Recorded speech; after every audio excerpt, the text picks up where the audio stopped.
YouTubers. This is Be All You Can Be with Brittany Marie, and I hope you're doing well today. I do have a new hot topic that I wanted to talk to you about, but before I did that, I wanted to bring you guys into remembrance again and remind you that God has designed our bodies to be able to heal itself. Unless you are in need of a miraculous healing by Him, that means that there is no cure. It means that you are the cure. So we're going to do our best to try and not suppress our bodies from being able to do just that. Which leads us right into our topic for today, which is food combining, proper food combining.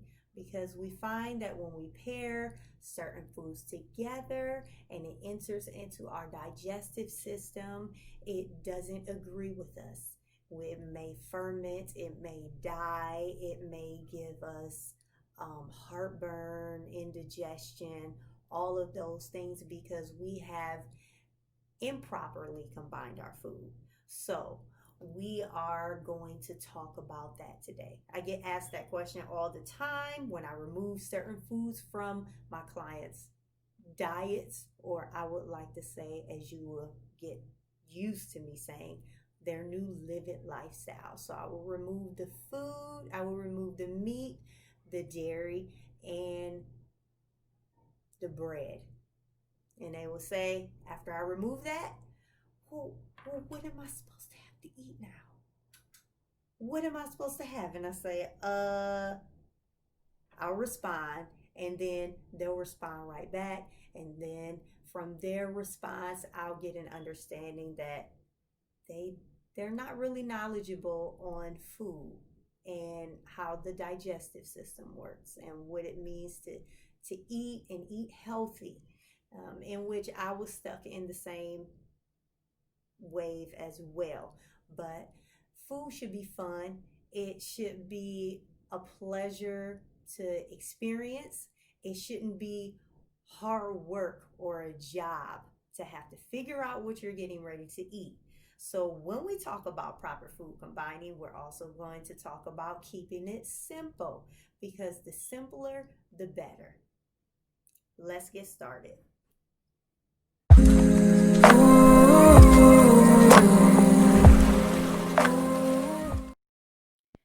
Hello. So here we are talking about food combining.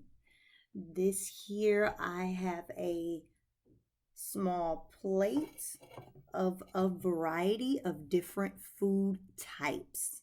So we have an apple, tomato, kale, pumpkin seeds, potato, grapes. All of these foods have lots of vitamins and nutrients in it, but they are predominantly a specific food type because that's what they offer. So this offers a lot of starch. This will enter into our starch category. This here is a subacid. It's in between an acid fruit and a sweet fruit. This here is your grapes. This would be in the sweet type, right? Here you have a tomato, which would be in your acid type. And you have your leaves, your dark green leaves, which offer a lot of minerals.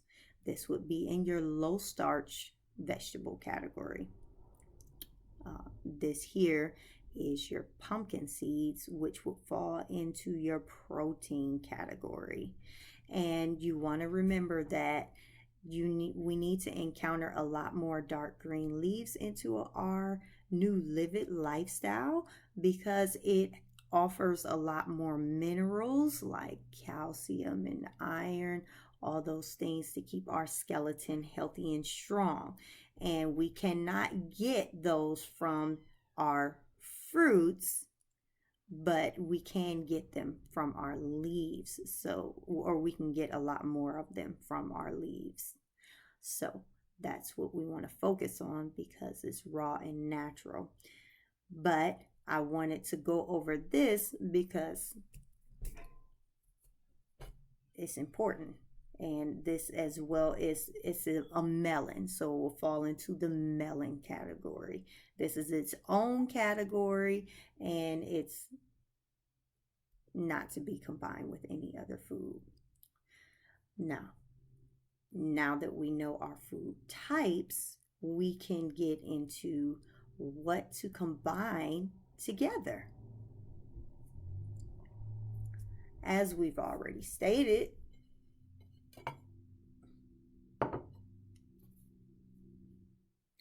melons are eaten alone. They're very complex food. So when you eat your melons, which would fall into the category of watermelons, cantaloupe, honeydew. This is a honeydew. Those kind of melons, you want to make sure that you eat them alone. Like I said, and I'll say it again, it's very complex. It's high in starch, it's high in a lot of different things. So it's not predominantly one food type, it is its own. So here we have a potato, in which when we think of potatoes, we want to list them in our starch food type, and we have multiple foods that fall under this category, which would be asparagus, beets, carrots, chestnuts, cereals as in Cheerios and cornflakes, those kind of cereals, they're starchy. Coconut is high in protein and fat, but is very starchy, so that can fall under the starch category. Mature corn, so your yellow corn, your grains as in cream of wheat, oatmeal, and then you have your artichokes, your lima beans, your peas, parsnips, potatoes, all varieties and colors, including sweet potatoes. And then you have pumpkins, rutabagas, squashes, acorn, banana, buttercup, Hubbard, gold nugget, spaghetti squashes, those categories, or under squashes. And then you have turnips and yams. So this here is your starch. You can combine a starch with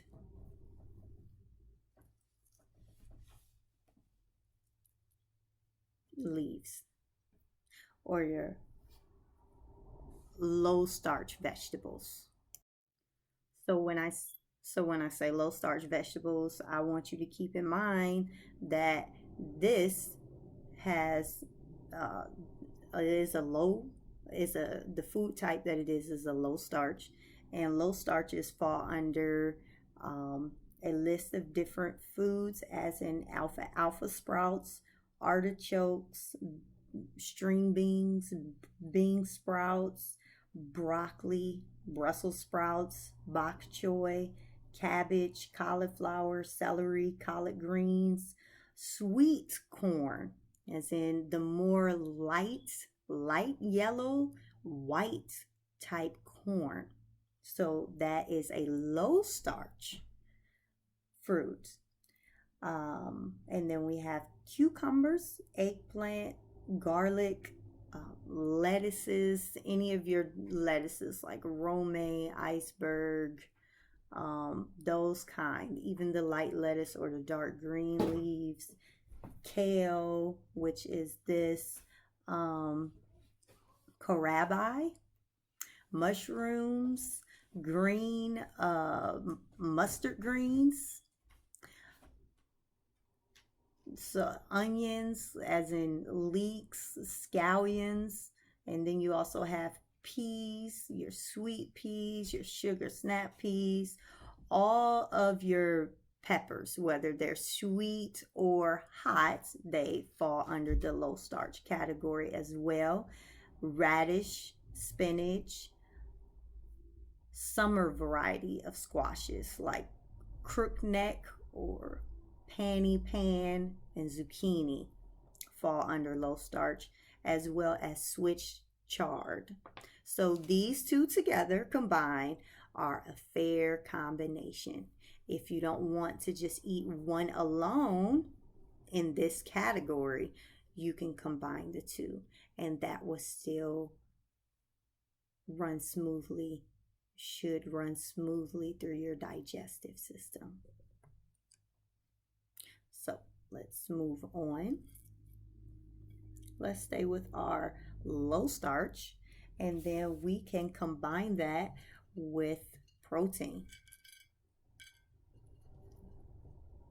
So our seeds, or sorry, we don't have any chicken. So, or our chicken would be combined with your low starches. And when I mean protein or proteins, again, I mean your chicken, your seeds, your fleshly meat can combine with these two. So let's move on to our next combination, which can combine fairly well.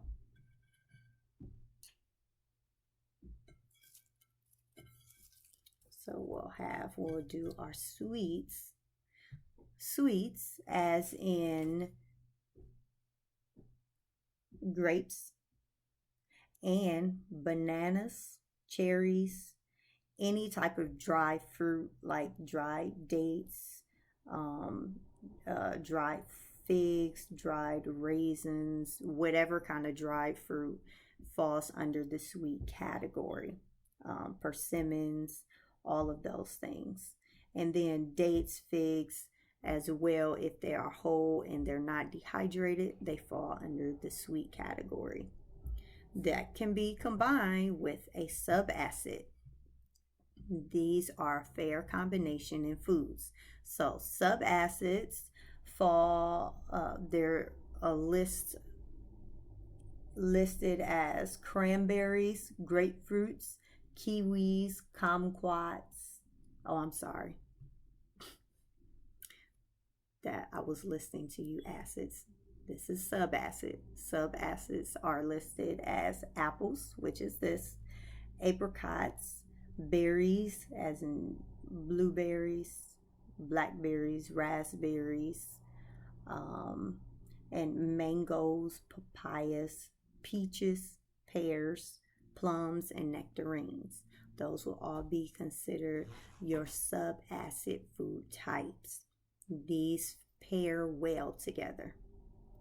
Now, if you don't want anything sweet but you want an acid, well, acids pair well with subacids.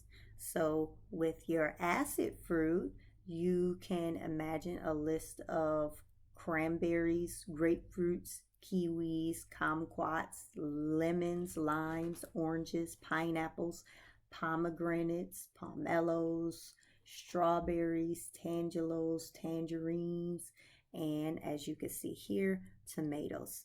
These are a fair combination.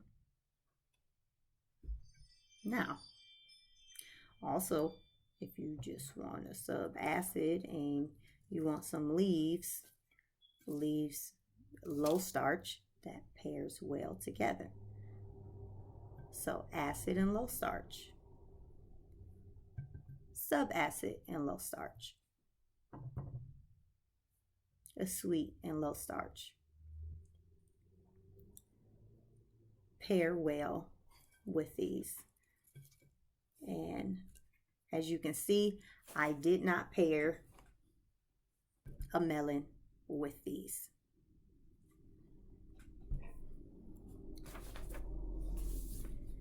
As you can see, when I paired anything with these, even if it's chicken, when you have something with your salad, most of the time you'll eat this raw.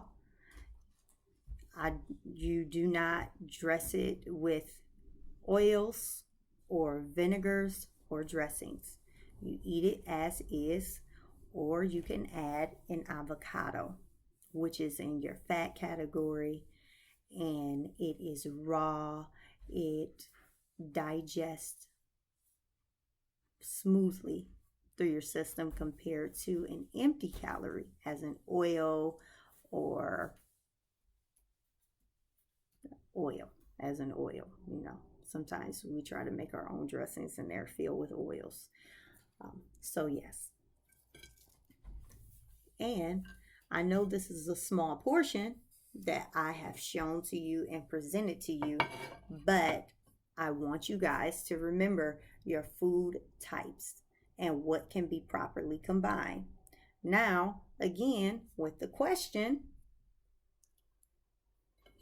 I was asked, Brittany, what can I put on this plate?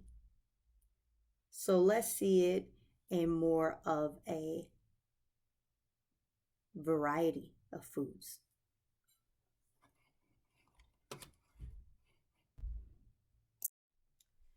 And I just remember as well, something had come to my mind.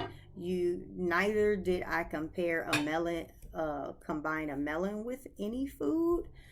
We do not combine water with any food.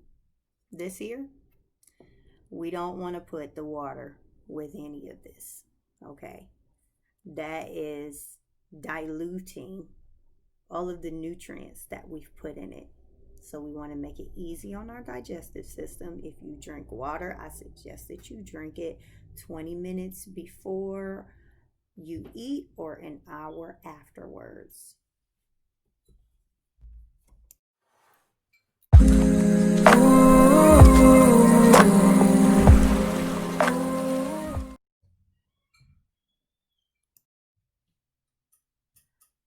So here we are. This is referencing again to Brittany, what can I eat? Okay, these are your subacids.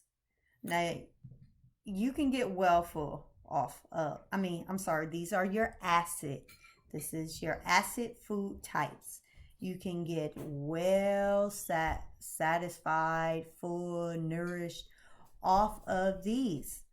I can eat as many of these as I please and I will be happy. I also have here a pineapple, which is in your acid food type category. And I may eat all of this when I'm hungry or half of it for a snack. So again, these are your acid food types. So again, Brittany, what can I eat? This here, you have your subacids. It's just in a larger amount. I can eat all of these. I have nectarines or peaches, mangoes, apples, and I can eat as many of these as I please until I'm full. This here is your subacid food type. Again, this is Brittany. What can I eat? This is our high starch. I did throw onions in here as a low starch in the back, but high starch food type. This you can eat plenty of and you will get full. Again, Brittany, what can I eat? This here is our sweet food types. I can eat plenty of this as much as I want to, whole, raw, and fresh, and get well satisfied. I also have here dried fruit, as in strawberries, cherries, and blueberries. But I recommend that when you eat these, you only eat these in small doses, being that they are dehydrated fruits.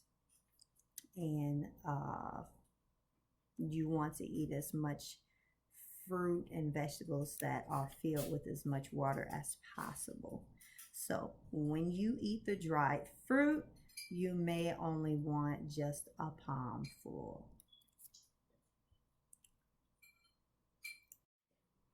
So again, Brittany, what can I eat? What should I eat? Of course, this is in bigger portions. So we have here for your protein food type, we just have walnuts here, or pumpkin seeds, or chicken. So, as you can see, when you eat seeds or meat, you don't want to eat big giant portions. When you have seeds, you only want maybe a handful or a little bit more than a handful, and you should be okay. But don't forget that you can combine these with greens. So you have a big giant salad. You can have light leaves and dark leaves, big giant salad with it as well. So these would be your protein type foods. So I hope that you all have enjoyed the food combining talk and try to keep those food types in remembrance so that you know what to combine your food with. When I eat, if I am to eat a cooked meal, it may be one cooked meal a day if I didn't choose to go fully raw for that day. So again, please like and subscribe and stay tuned for our next show, because we'll again talk about another topic, which would be miscombining food types and what they do to your system. But enjoy eating as much of that one food type as you can, and you will find yourself being more lively, more revived, more rejuvenated, refreshed. Your mind will be clearer and you are able to be more active. Again, this is Be All You Can Be with Brittany Marie, and I hope you enjoyed what you heard.